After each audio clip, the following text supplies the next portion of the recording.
it'll be alright. I do believe it'll be alright. I know it.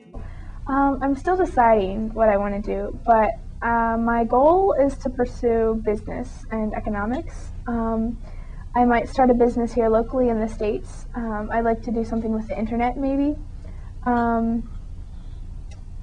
But I'd like to get a degree in Indigenous community development, which is kind of like helping communities internationally that are in other nations that like may not have a way to sustain themselves, like just helping them to find ways to support themselves economically.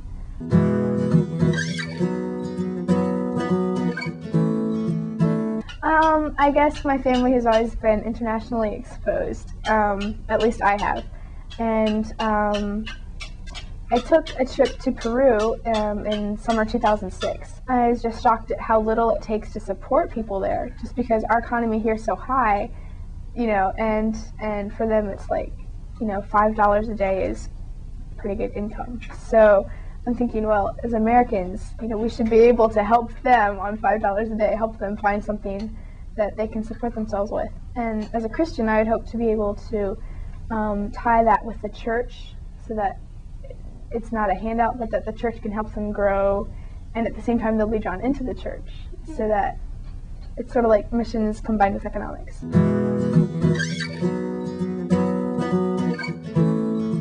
I think my biggest advice would be to connect with other people and not to isolate yourself. And that's hard because it takes a lot of work.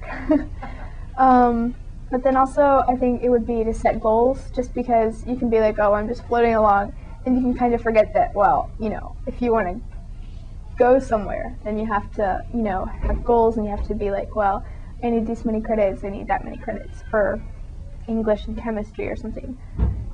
So like, don't float along. It's like you have to do things purposefully, you know, and I don't know, me and my parents aren't that great at planning things purposefully, but, you know, I guess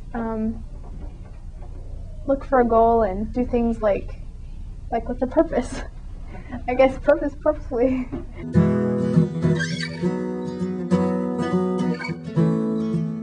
I think I would encourage parents not to quit, just because high school can look like it's really intimidating. Just kind of like, oh, well, I'm not qualified, I don't have the right books, I don't have the skills. But there's a lot of resources out there if you're thinking of high school as a teenager. And you know, I guess public high school is really different. You know, it's changed a lot, and there's a lot of, you know, there's a lot of good reasons to homeschool when you're in high school. I mean, there's just, I don't know. Just peer pressure, and, you know, even comparing myself to people who are in public school in our church, it's like I feel so much more self-confident than they are. Just, you know, I'm not exposed to peer pressure, and I'm not, you know, exposed to, like, I don't feel like I have to have a boyfriend to feel confident. Just things in public high school that come when you put a lot of insecure teenagers together.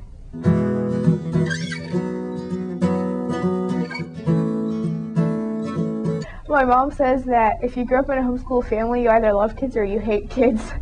So I think that's pretty much true. I think growing up in a homeschool family, if I plan to homeschool my kids, and I most likely will, I'll be greatly advantaged, just because I've seen the mechanics of how homeschooling runs, and I've seen how it, you know, how you try to schedule things, and, you know, just the mechanics of homeschooling. But I've also seen that, you know, like, having lots of kids and homeschooling isn't a picnic, you know, and I think sometimes it's easy to be like, oh, you know, big families and home-baked bread and little children playing together happily or something. But, you know, I've seen both sides. I've seen the good and the bad. So I think that I'm better prepared to homeschool. And I think that educationally and just socially, homeschool is better. So I'll probably homeschool my kids.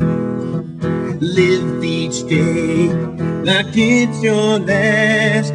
Take it slow, 'cause it goes so fast.